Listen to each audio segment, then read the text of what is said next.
내일부터 민선 9기 지방정부의 임기가 시작됩니다. 지방자치 개막 이미 31년인 것 같습니다. 이제 새로운 지방정부는 본격적인 균형발전 시대의 출발점이 되어야 되겠습니다. 모두가 아는 것처럼 현재 수도권은 지나친 과밀화, 또 전력, 용수, 토지 부족 때문에 엄청난 부작용을 겪고 있습니다. 지방은 부족해서 소멸하고 수도권은 넘쳐서 폭발할 지경이어서 이게 대한민국의 국가 경쟁력을 잠식하고 있는 건 모두가 알고 있습니다. 이것 때문에 각 지방의 특성을 감안한 획기적인 초격차 전략산업 다극화가 필요합니다.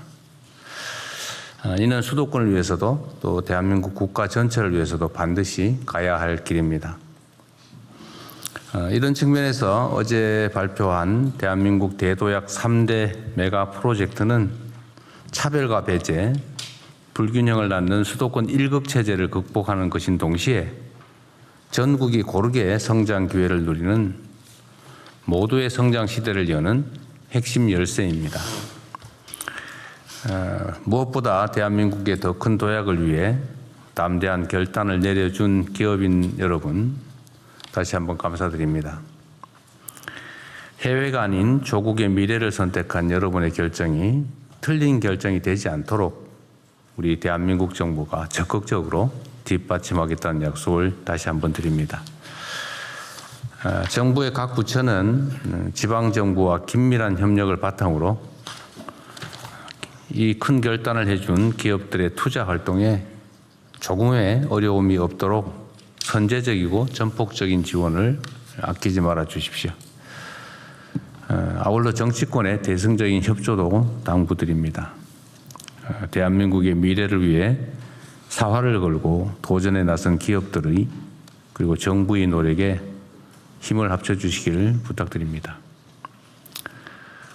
이게 제가 어디서 자료를 보니까 영남 지역의 인구가 1,300만, 호남 지역의 인구가 500만 정도 이렇게 된다고 하는 것 같습니다.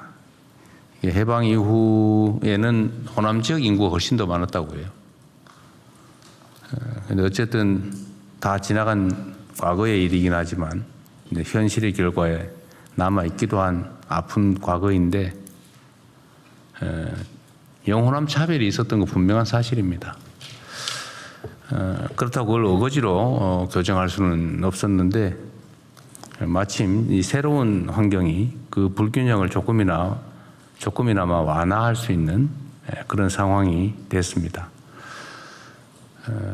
제가 말씀드린 바가 있긴 한데 호남이 배제와 차별을 통해서 그간에 많은 어려움을 겪었는데 그게 이제 전화위복의 계기가 된 측면이 있습니다.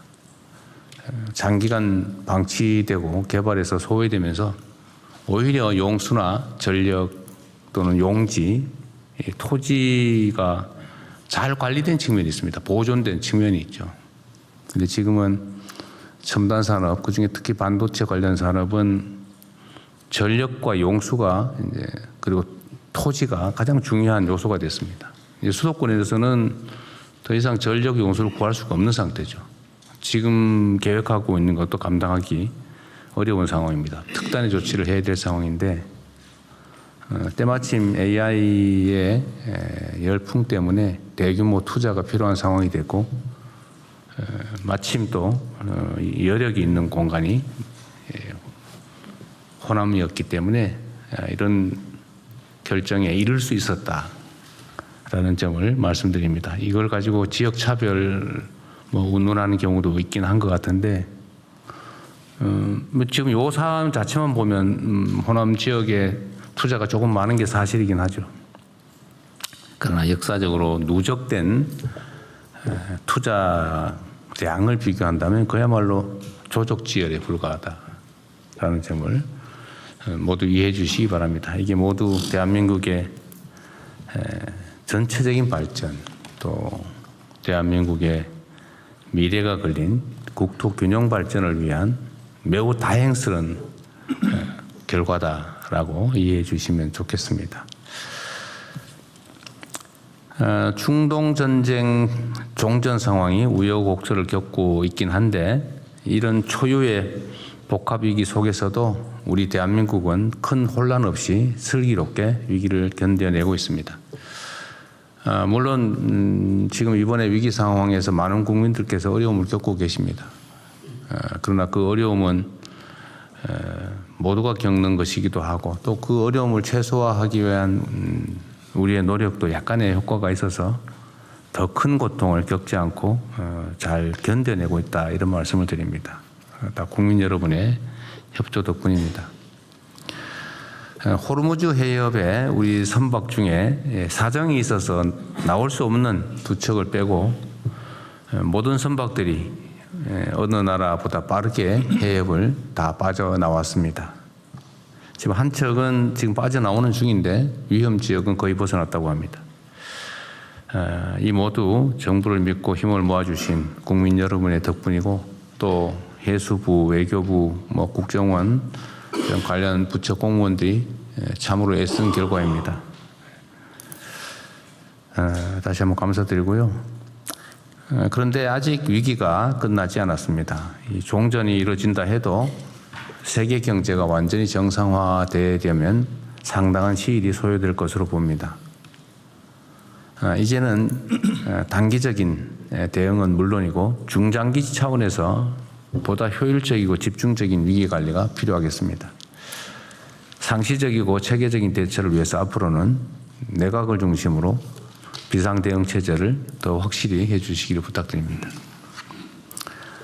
그때그때 필요한 조치들은 신속하게 추진하고 또 에너지와 원자재 공급망의 다변화 같은 장기 과제들도 흔들림 없이 이어나가 주시기 바랍니다.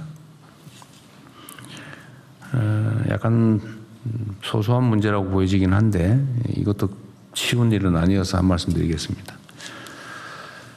지속 가능한 성장 동력 창출의 또 다른 기반은 실질적인 소비 능력 또는 소비 활력 제고입니다. 지난 1분기에 민간 소비가 회복 흐름을 보이기는 했는데 이를 더욱 가속화하기 위해서는 다양한 소비 진작 대책이 추가로 더 있어야 되겠습니다. 특히 전통시장과 골목상권 경기 활성화에 효과가 큰 지역화폐 활용도를 높이는 노력이 꼭 필요합니다. 그래서 이 하나의 좀 가능한 자원이 있어서 말씀드리는 겁니다. 카드 결제, 쇼핑, 멤버십 가입 이런 것들을 하면 소위 적립되는 포인트가 있습니다. 그런데 이 포인트 중에 사용되지 않고 있는 게 많습니다. 몰랐거나 아니면 쓸 수 없는 사정이 있거나 이래서 사용되지 않고 숨어있는 포인트가 수십조에 이른다고 해요. 이 수십조의 각종 포인트를 지역화폐로 전환하는 방안을 추진하면 좋겠습니다. 관련 부처에서 요 쉬고 있는 숨어있는 포인트를 어떻게 활용할지 적극적으로 방안을 검토해 주시기 바랍니다. 그리고 오늘은 약간 조금 특별한 날이긴 하죠. 우리 한성숙 총리 후보님 겸 장관님 고생 많이 하시죠. 큰 책임을 부담하는 그런 역할을 맡기 위해서는 또 국민들의 검증을 거쳐야 되니까요. 고생하셨습니다. 그리고 이제 조만간 특별한 사정이 없으면 총리가 교체되게 될 것 같은데 우리 김인석 총리님 그동안 고생 많으셨어요. 정말로 크게 국정에 도움이 됐고 전체적인 지휘를 너무 잘해 주셨어요. 지금 우리 정부가 만들어낸 여러 성과들이 있는데 그건 역시 이 내각의 우리 국무위원 여러분 포함해서 우리 총리님 역할이 가장 컸다고 생각합니다. 1년 내 이틀이 부족하다 그랬나요? 네. 이틀 남았어요. 이틀 남았어요. 어쨌든 363일 됐나 모이군요. 363일간 고생 많으셨습니다. 우리 고생하신 총리님한테 박수 한번 드릴까요?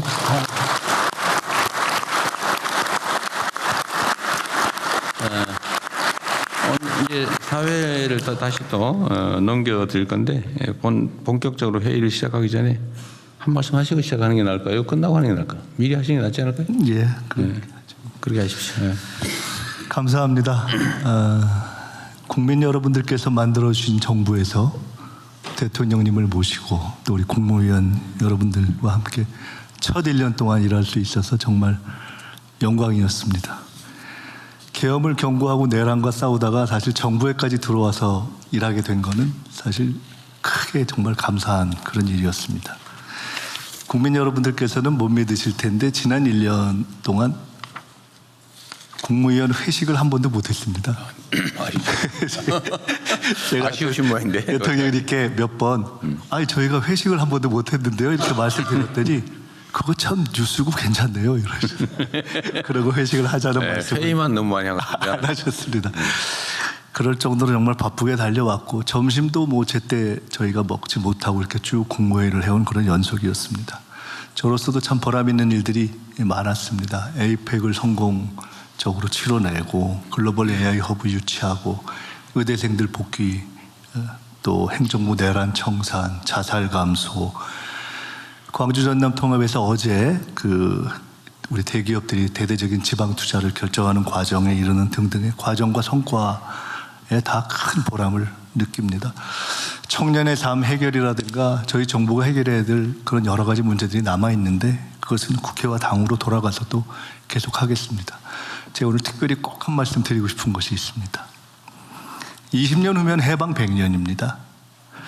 5천년 역사에 처음으로 대한민국이 세계를 선도할 수 있는 시대가 저는 열리고 있다고 확신합니다. 이건 정말 확신입니다. 그리고 저는 대통령님께서 그런 꿈과 확신을 갖고 계시다 하는 것을 너무 잘 알고 있습니다. 이재명 정부가 시간이 지난 후에 대한민국의 황금시대의 첫 장이었다 이렇게 기록될 수 있도록 국민 여러분을 받들고 대통령님을 중심으로 또 우리 훌륭하신 후임 총리와 함께 더 열심히 해주시기를 부탁드립니다. 저도 국정 성공을 위해서 당과 국회에서 더 열심히 전력을 다해서 뛰겠습니다. 감사합니다. 다시 한번 인사 올리겠습니다.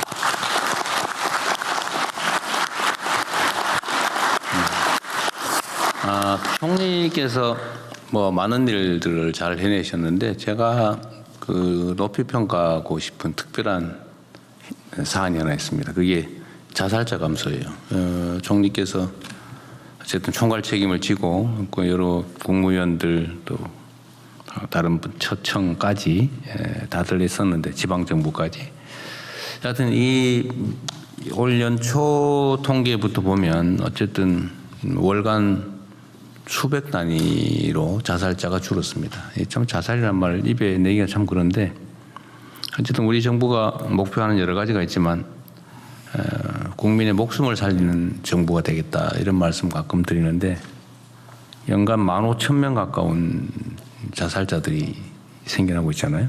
근데 어쨌든 그걸 시스템을 좀 정비하고 관심을 가지고 조금씩 노력한 게 성과가 나고 있는 것 같아요. 수백 명이 목숨을 구했다는 건 매우 의미 있는데 어쨌든 그 점에 대해서도 다시 한번 감사드립니다. 수고하셨어요.